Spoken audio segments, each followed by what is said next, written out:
Thank you for coming. My name is Masa Nakamura, and I'm pretty happy that the audience, less audience is that I can.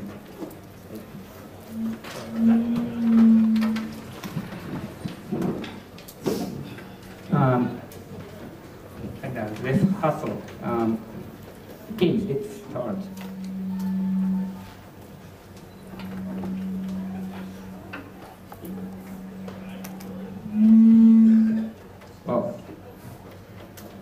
So again, my name is Masa Nakamura, and I'm working in a company NR America, and it's normal research institute, not non-resident or whatever. And my Twitter account is this one, Masa, and I tweet a lot, and so just a reminder, and kind of working. And, I'm now 49 years old, and I started programming when I was in high school. And my first paid project was a small computer-aided design program that ran on NEC personal computer with Microsoft DOS, no Windows or whatever. And it was 1985, and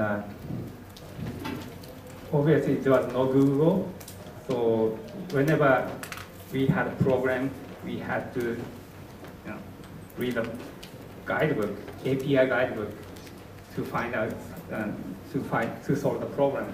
Even we need to draw a line from here to here, we had to write some assembly code in that day. So every day was kind of struggling with a bunch of code. And the second paid project was a patient information system for a big hospital. And again, it was a very early day, and that project used Windows version 1. How many people know Windows version 1? You all. And there was no guidebook, no API guidebook. We just had a very skinny book from Microsoft, and eventually the second project get crashed, and that I still have unpaid paycheck. And but it was a really nice experience for me, because finding solution while working is a kind of exciting project.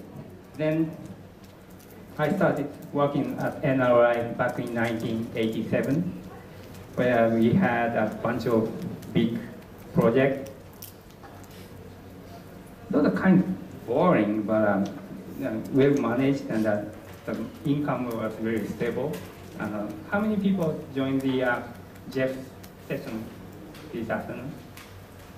Big company has a nice culture that they pay, obviously, but while those red projects, small ones, the income was really unstable. But you have two choices. One is small but unstable, and working in lots of unknown.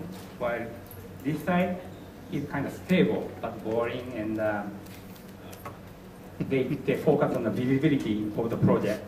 They just pretending everything is visible, but this side is really stable, and they pay well. And I moved to California back in 1997, where we started a small company. We sold books online, and 1997, it's still early phase of the .com bubble, and e-commerce or online bookseller, those are really rare projects. And again, I went back to small but uncertain world.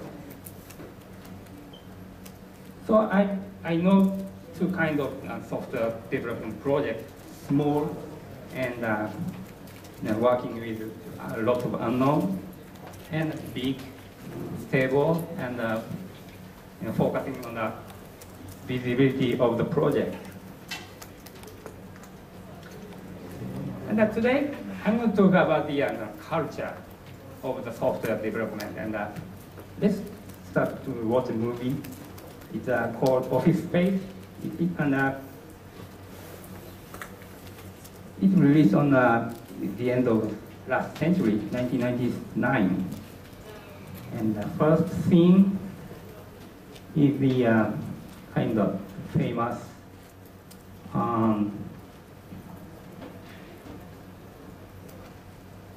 this thing. Come on. What you do in Initech is you take the specifications from the customers and you bring them down to the software engineers. Yes, that's right. Well, then I just have to ask, why couldn't the customers just take them directly to the software people, huh? Well, I'll tell you why. Because engineers are not good at dealing with customers. So you physically take the specs from the customer? Well,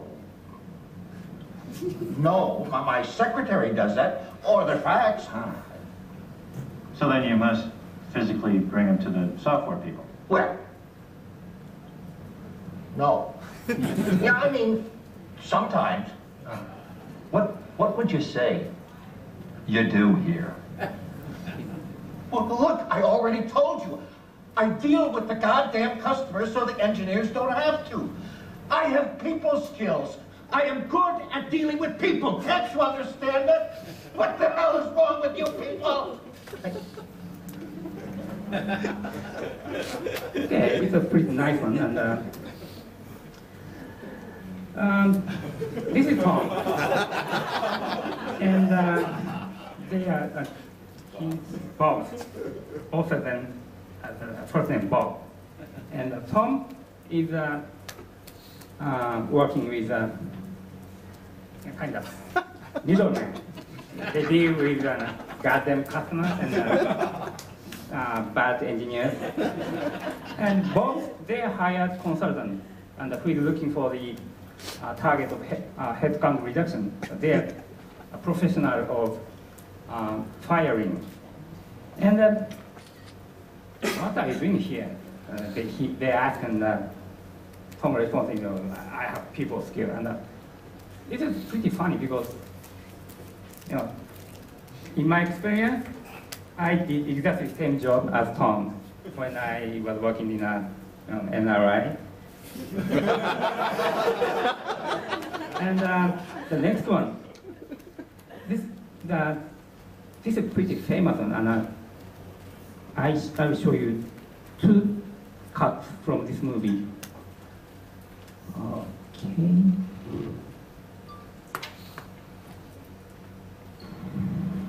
Just a moment. Corporate Counsel will be speaking. Hello, Peter. What's happening? We have sort of a problem here.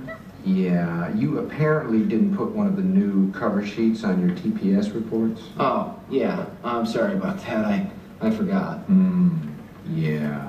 You see, we're putting the cover sheets on all TPS reports now before they go out. Did you see the memo about this? Yeah. Yeah, I have the memo right here. I just forgot. But it's not shipping out till tomorrow, so there's no problem. Yeah. If you could just go ahead and make sure you do that from now on, that would be great. And I'll go ahead and make sure you get another copy of that memo. Okay? Yeah, no, I have the memo. I got it. It's right. Hello, Bill. And they have another one here. From 9 through 11. No. Hi, Peter. What's happening? We need to talk about your TPS reports. Yeah, the cover sheet, I know. Bill talked to me about it. Yeah. Did you get that memo? Yeah, I got the memo, and I understand the policy, and the problem is just that I forgot the one time, and I've already taken care of it, so it's not even really a problem anymore. Ah, yeah. It's just we're putting new cover sheets on all the TPS reports before they go out now, so if you could go ahead and try to remember to do that from now on, that'd be great. All right.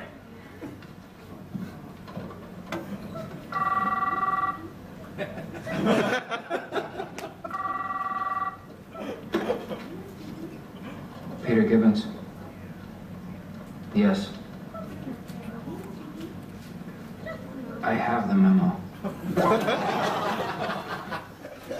So this company has serious problem, and TPS stands for Toyota Production System.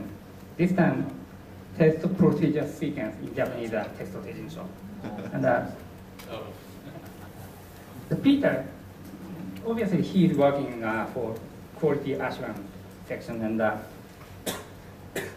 the Bill and Tom, they are Peter's boss, and Peter is working with a QA team and programmers, while those managers, they keep asking, did you put cover sheet or did you get a memo?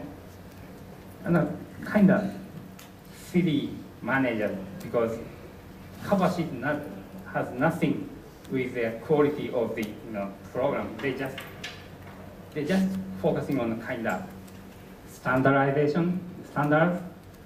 and that standard did nothing with the software quality, whatever. And the funny thing is, Peter got another call after those conversations. It looked like he had 8 bosses in this company, and they keep asking the same thing over and over. And look at his face. He, after those cuts, he gave up, and eventually he worked for the TPS report or cover sheet. And raise your hand if you speak Japanese as second language. Do you know the meaning of Shikatanai? Okay, good. So, I don't. You don't? Okay. I don't speak Japanese. Okay. Shikatanai means a kind of desperation feeling, giving up something, even though he knew he has to do something, but he eventually gave up this time. Okay. So, sometimes we feel we need to change something, but there are another culture or rule that doesn't allow me to change something. And Peter gave up this time. And this company called Initech, it's a really silly company, and I'm really familiar with this feeling because, I'm not saying I work this kind of company, but I know this feeling. Heavy management and bad management, low productivity, low motivation, a lot of waste. And can you see? Oh, you can see that one. So, planning to plan, But I saw this kind of situation before, Raise your hand if you can agree with planning to plan. Okay, good. And again, this movie was released on 1999, and it said 25th great companies past 25 years. So obviously, in the last of 20th century, people thought this company was funny. So there's a kind of culture that software industry is weird, or they're doing lots of wrong management. So society agreed with this culture. So I'm going to talk about the how those culture was made and where we are going to. And now it's kind of history time. Brief history of computer software development. And by the way, those guys did nothing with software development. I just put that so you can remind what happened in those days. And if you are born already, okay? In the early 1980s, so computer hardware was really expensive. So I don't know this guy, but it looks like he's working at the front of IBM mainframe.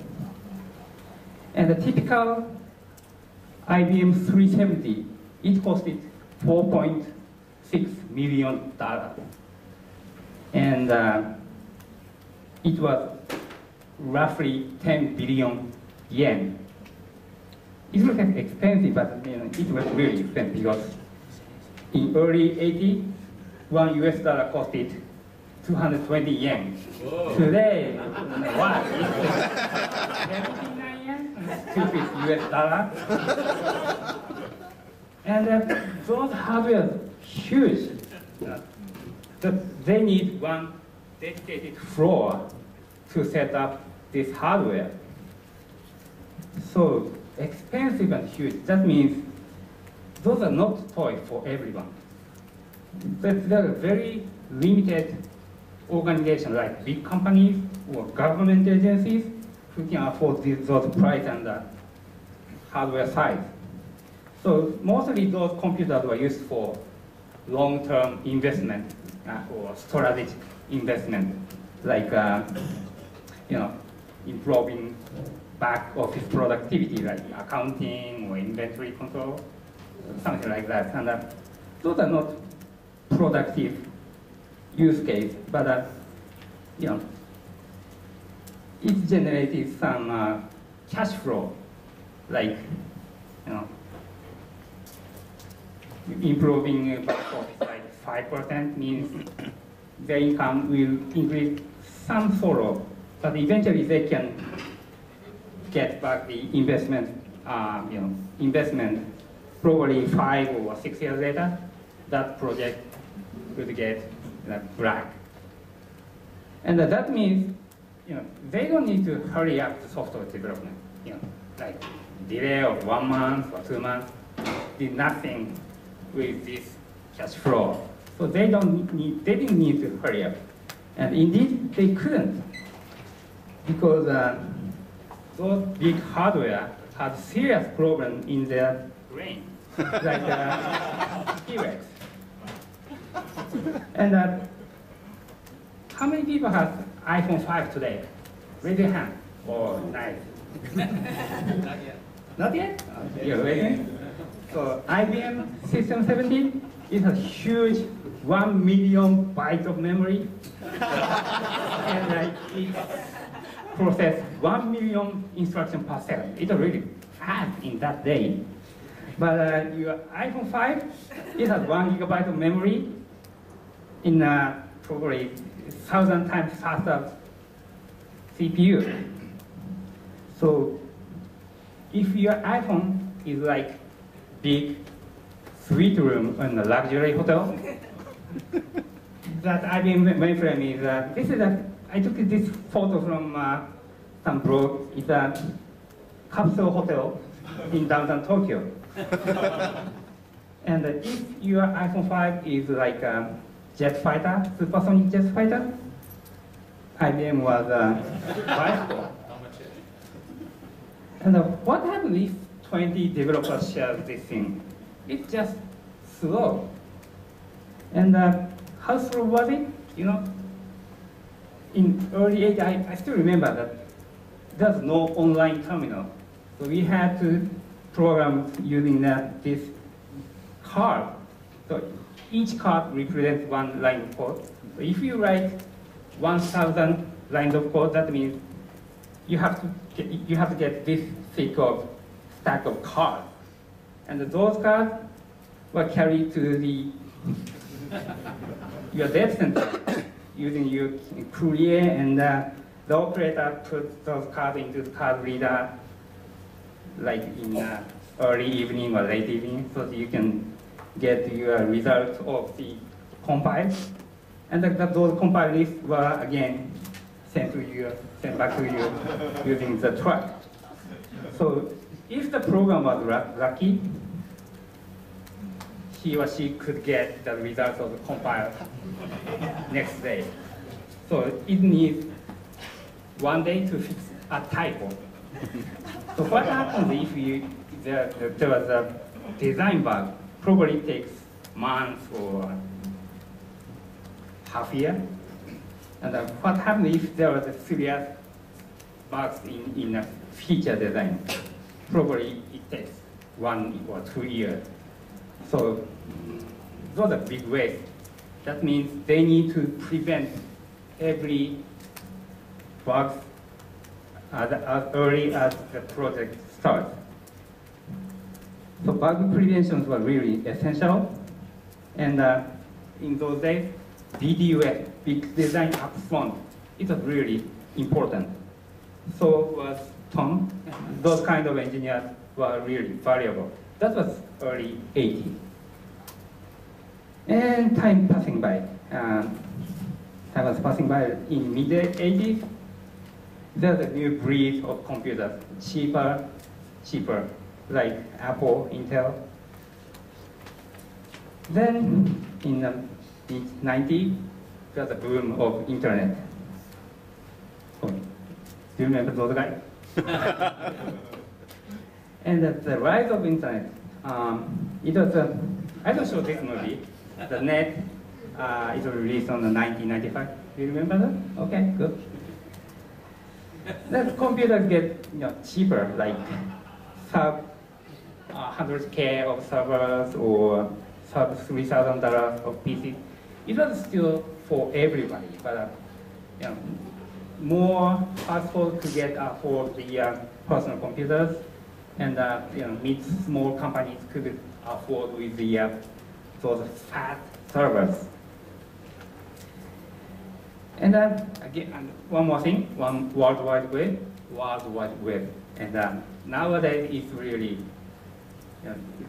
everybody is using web browser, but in mid-90s, it was still early technology. But those things changed the world disruptively. The system gets more complex, and there's more competition between those systems. I'll tell you details. Think about the system for airline tickets. Before the worldwide internet boom, those systems were kind of simple. Interface was character-based, and those terminal was installed just in a travel agency or branch of the airline company. So the number of the users was pretty much limited, and there's no need to design usability, or the traffic was kind of predictable. But after the internet, the things were very complicated. Like interface went to GUI, and that means usability was really important. And everybody is using. That means user identification is important. And traffic gets jammed and unpredictable. And another issue like online payment, and that means security. And the things continue to go and go on. And another thing was competition. Before the internet, the company has to deal through the travel agency. But after those web technology, every company could reach to the consumers directly. That means they were eventually developing new sales channels. And it was a competition of the speed, because this first company that developed this kind of channel, they could reach more consumers.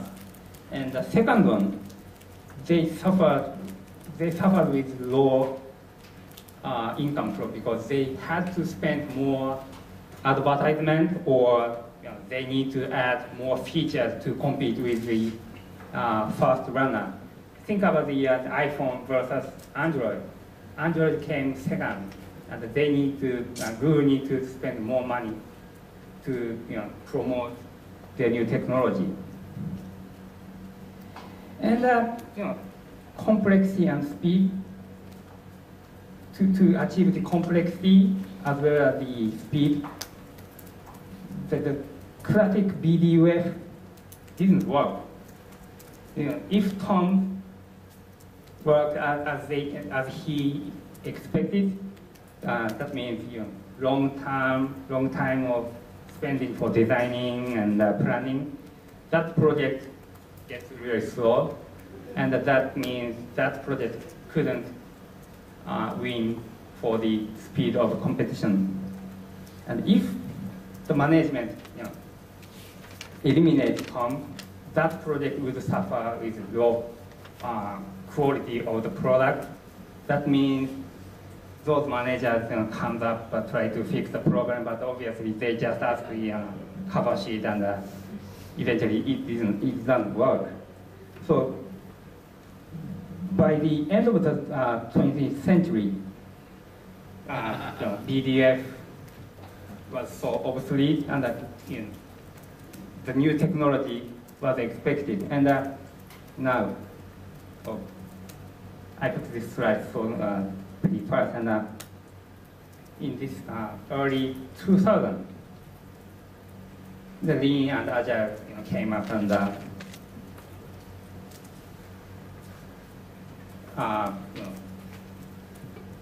Agile manifest. Agile manifest was on the board like 2001, I guess, I believe. And why those Agile technology is important? Think about those situations. You have 10,000 lines of code, and you don't know how many bugs inside. And your manager asks you someday, could you please go ahead and find and fix those bugs by this midnight? And it doesn't work, because you can't define the end of the project, or you can't define the done status. It's not manageable. If you can't define the end of the task, it's not manageable. But how about this one? You have 100 lines of code. You don't know how many bugs inside. But again, your manager asked you to fix everything by midnight tonight. Now, maybe this one could work, because the size of the task is limited, and it's not easy, but you can define the end of the task in this size. So this is the way of the thinking in Agile. And first you define the manageable size of the task, like 100 lines of code is kind of one of the example. And you define the done status. Usually you use a set of tests to define the done status. Then you pick up next chunk of tasks. Again, the size of the task should be manageable. Then again, you define the test, and if you finish, if you pass the test, the second of set of tasks was done. Well, you could go back to the previous task, but again, you need to modify the test for this part. But the thinking of Agile is pretty much simple. Throttle the task, the size of the task, and define the done situation, and so that you can control of the you can manage, you can control the status of those tasks. And when I first read about the XP programming in 2001, I thought, oh, this could be fun and it will work. That was my thinking. But when I introduced agile technology to the big company, and mainly my headquarters in Tokyo, the response was really different. Like, no, it's not gonna work, or kind of uncomfortable. And most of the response was, fear of failure. What happened if Agile didn't work? And even this answer came from those people that, they failed another project using the classic waterfall management. And obviously, those big companies or big projects had the change resistance culture. And on the other hand, the Agile is accelerating the speed of innovation. Think about it. There's a kind of disruptive innovation like iPhone or social media, and those innovations lead another innovation. But in this phase, we have to deal with the speed of competition, and as well as lots of unknown things, because the new technology has really unclear situation. So there is a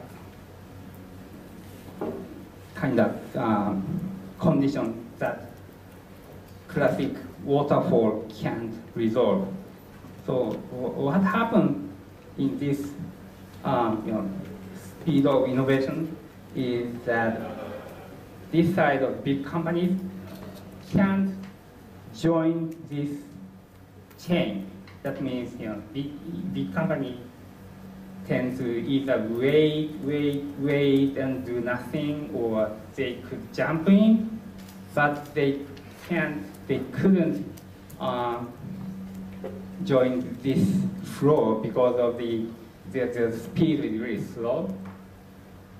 So if those big companies can't change that culture, this kind of company would suffer in new technology or new innovations. So you could obviously, if you are working in this old culture company, you could give up and say, oh, that's Shikatanai. But is it a good thing for you? Probably we need to change something. And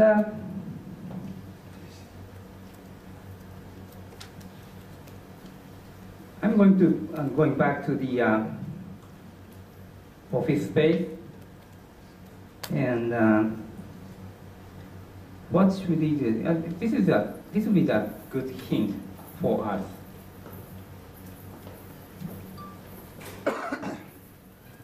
Started living for the Lord and I last. Now all I got is gonna be crumb snatching, coochie eating practice. When the grim reaper steps up, what the hell you gonna do? Damn, it feels good to be a gangster.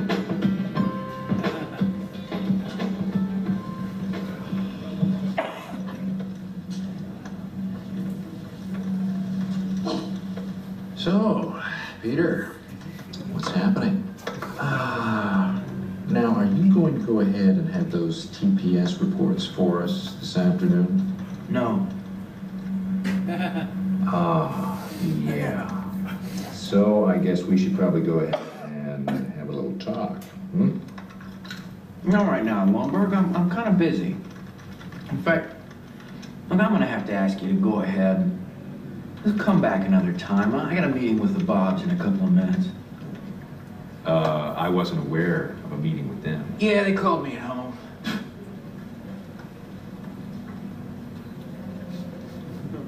That sounds good, Peter. And we'll go ahead and get this all fixed up for you. So, Peter, he broke the wall, and I think this is a kind of metaphor that we should do something. And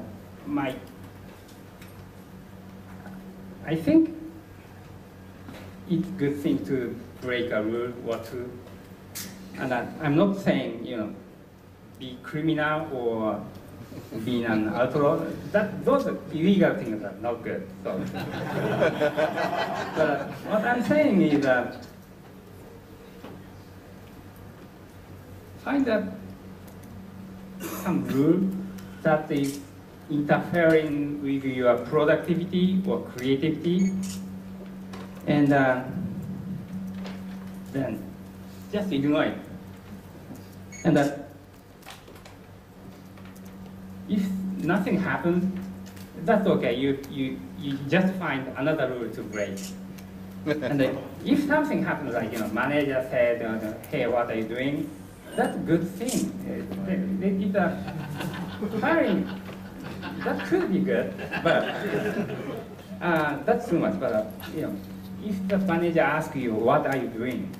That's good trigger to discuss why this rule exists, and that would be first step to change the old corporate culture. And that was my take-home message. And I have 10 minutes for questions. And that's it. Thank you.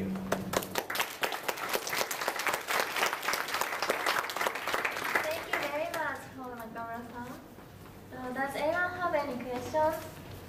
If you have any questions, please raise your hand. Then I will hand you a microphone. Do you have any questions? No?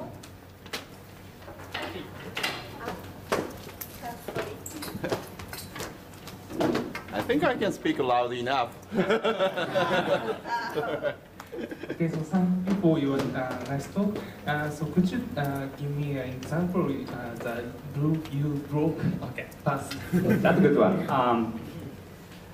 Okay, our company has strict rule that nobody should use webmail because of security reasons. And we tried to start using Google's Gmail, that the paid version, like Google Office. And eventually, that movement was detected by headquarters, and we started discussion exactly with this guy. And I think that's a good example, I guess. Thank you. Thank you for the question for the executive. Yeah, I like the questions. Why do you develop your mindset to break the rule or two? Yeah, actually, so this is what I was told. My first manager taught me, break the rule. So I would come to someone who are blaming you. Okay, sorry, my teaching the new hires, but too bad. I will teach him again. So this excuse will do. You can do anything. But I don't get. I do not want to get fired. That was my manager's advice. And then actually, it was so great advice for me. But how this developed and how this mentality can be shared within an organization or company. Yeah. That's a really difficult. Yeah. On the other hand, I think I still have common sense, but I have kind of feeling I shouldn't go too much. So like, I'm just stepping business. But you can try something, but obviously too much thing is just too much. So I can't explain in even in Japanese. This feeling kind of complicated, but I think common sense would be the good word. Yeah, nice answer. That differentiates from you and me. You still keep a job at a big company. I got fired. I'm independent. Thank you. Thank you. Any questions? Okay, so time to move on. If you have more questions, please ask Nakamura-san directly after this session. Okay. Thank you very much. Thank you.